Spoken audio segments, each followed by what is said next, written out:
Art is, like magic, the science of manipulating symbols, words or images, to achieve changes in consciousness. The very language of magic seems to be talking as much about writing or art as it is about supernatural events. A grimoire, for example, the Book of Spells, is simply a fancy way of saying grammar. Indeed, to cast a spell is simply to spell, to manipulate words, to change people's consciousness. And I believe that this is why an artist or writer is the closest thing in the contemporary world that you are likely to see to a shaman. I am continuing and I am increasing the search for every possible path to peace. We maintain our strength in order to deter and defend against aggression, to preserve freedom and peace. No one, friend or foe, should doubt our desire for peace. The United States wants peace. We seek peace. We strive for peace. I pledged in my campaign for the presidency to end the war in a way that we could win the peace. I respect your idealism. I share your concern for peace. I want peace as much as you do.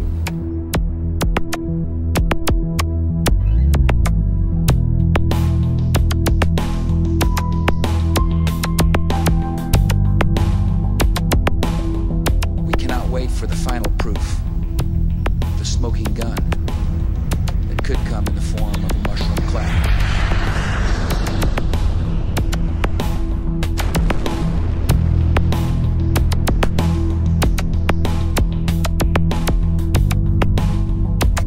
Saddam Hussein recently sought significant quantities of uranium from Africa. There is no doubt that Saddam Hussein now has weapons of mass destruction. Weapons of mass destruction. Botulinum, VX, sarin, nerve agent. Iraq and Al-Qaeda. Al-Qaeda. Iraq and Al-Qaeda. Terrorism. Cyber attacks. Nuclear program. Biological weapons. Cruise missiles, ballistic missiles. Chemical and biological weapons. Iraq has weapons of mass destruction. President Bush has said Iraq has weapons of mass destruction.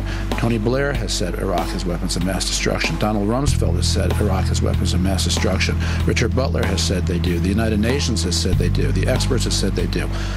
Iraq says they don't. You can choose who you want to believe. The sources that have deceived us so constantly don't deserve our trust. And to the extent that we give them our trust, we set ourselves up to be scammed again and again.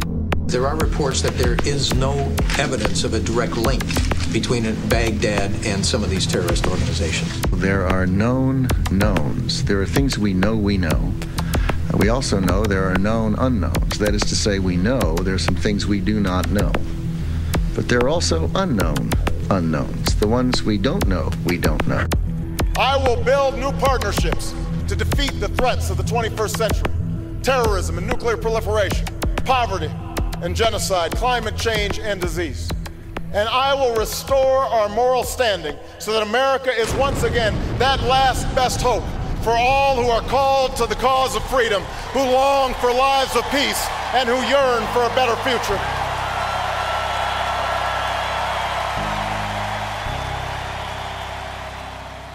When I was a brand manager at Procter & Gamble, my job was basically to make sure the product was good, develop new advertising copy, design the pack. Now a brand manager has an entirely different kind of responsibility. In fact, they have more responsibility. Their job now is to create and maintain a whole meaning system for people, through which they get identity and understanding of the world. Their job now is to be a community leader. It is the big monopolistic. Ad strategist Douglas Atkin, an expert on the relationship between consumers and brands, says he had a eureka moment one night during a focus group. I was in a research facility watching 8 people rhapsodize about a sneaker. And I thought, where is this coming from? This is, at the end of the day, a piece of footwear. But the terms they were using were evangelical. So I thought, if these people are expressing cult-like devotion, then why not study cults? Why not study the original? Find out why people join cults and apply that knowledge to brands. I'm loyal to this practice because it's done so much for me. If Atkin could find what pushed a person from mere fan to devoted disciple, perhaps he could market that knowledge. Most of the people I discuss the WWF with know that it's not a sport. Right. It's a masculine ballet. So he compared dozens of groups he considered cults with so-called cult brands, from Hare Krishna to Harley Davidson. If you're smart and kind of individual, that's what you drive. From Falun Gong to Mac. I think there's something about Mac users, like they get it. We just had discovered something. They realize there are other people like them and they cooperate on certain projects, and it's part of belonging to the tribe. And the conclusion was this, is that people, whether they're joining a cult or joining a brand, do so for exactly the same reasons. They need to belong and they want to make meaning. We need to figure out what the world is all about, and we need the company of others. It's simply that. Saturn is a really good example. It's a mass cult brand.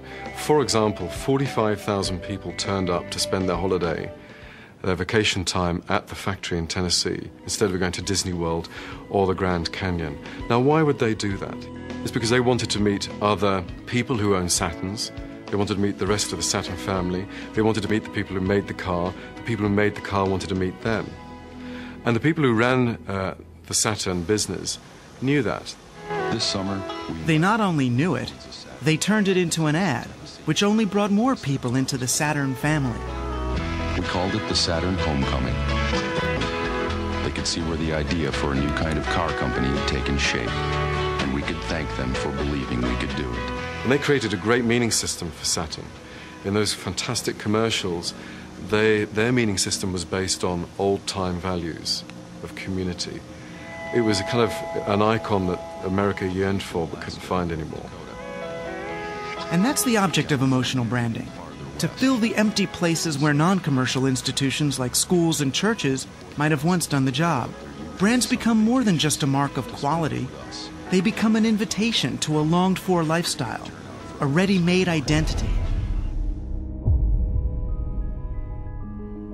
Then that person is going to be, a herd, part of some herd, or will be a controller of a herd, or will be manipulated by the herd, or whatever you want to call it.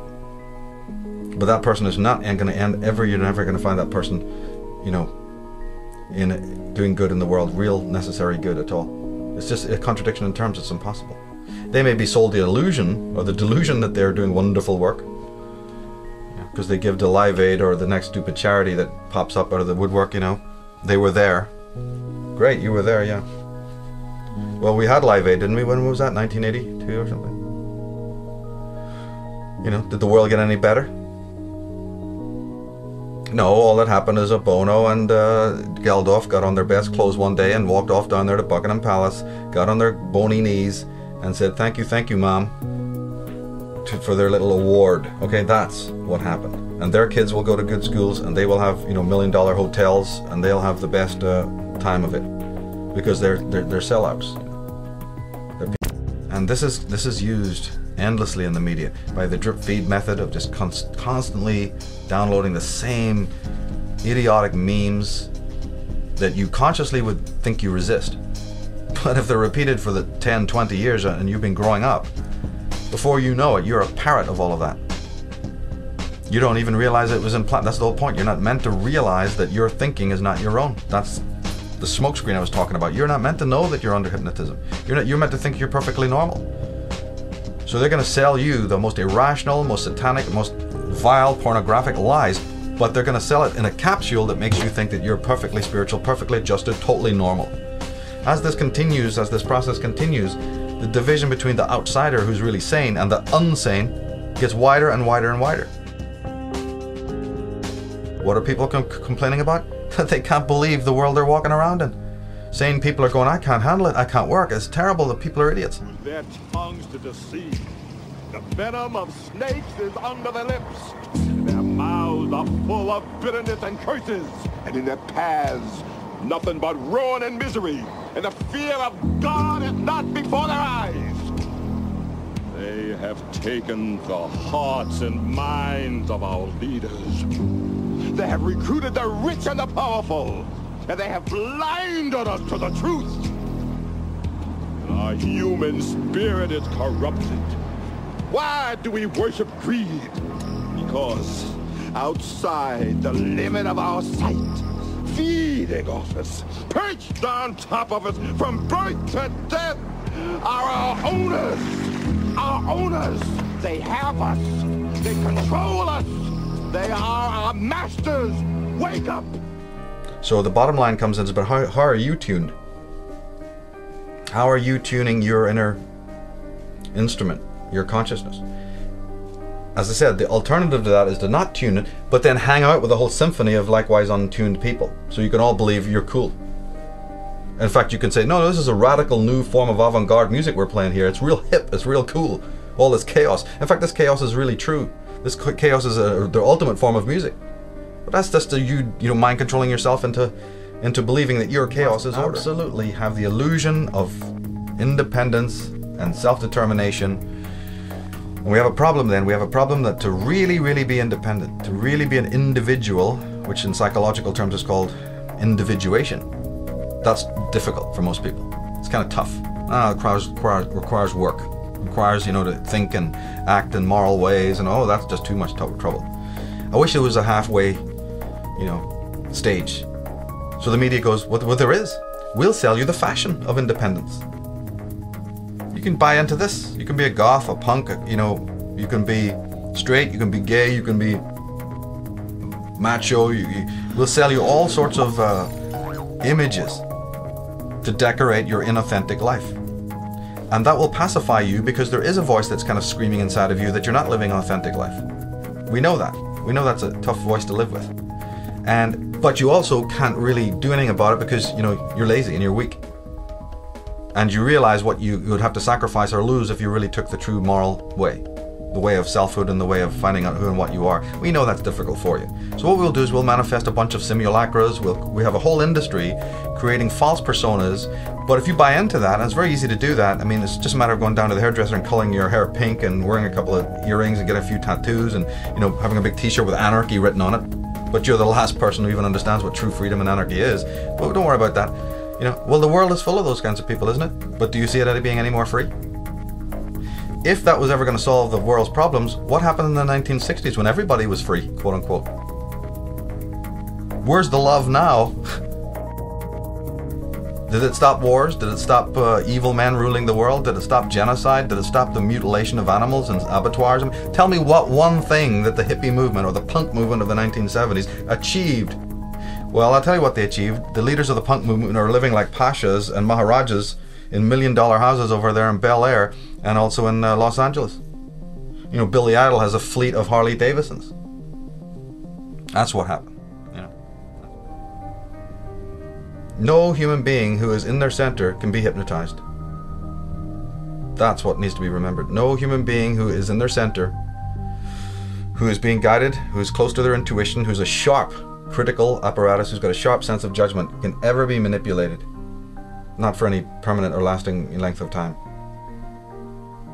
You know, they can be diluted temporarily perhaps, but you know, it's like a muscle you have to keep on working on, a muscle you have to keep on sharpening, like anything. And I really believe that a lot of the obstacles and challenges and you know, tragedies that are occurring in the world, that's what this is for. This is the grinder. This is the thing that's sharpening the blades of intelligent people. You know, you have to have friction. I'm sorry, it just happens. You can't sharpen an axe or a beautiful blade without that grinder, without that sharpening apparatus and the friction that's caused and the mechanics of that. So it's the same way with sharpening consciousness. You must have this whetstone of the world in order to sharpen your mind and sharpen your consciousness, so that you come to see, you know, some of the meaning in all of this. Now, people need to really focus on the fact that it's a study. You're living in a time in which you should never feel emotionally down about the things that are happening. You should realize that you are part of a new paradigm. Because the battles of old were always fought with weapons, and that's useless. The new battles of the world need to be fought with strategy and intelligence.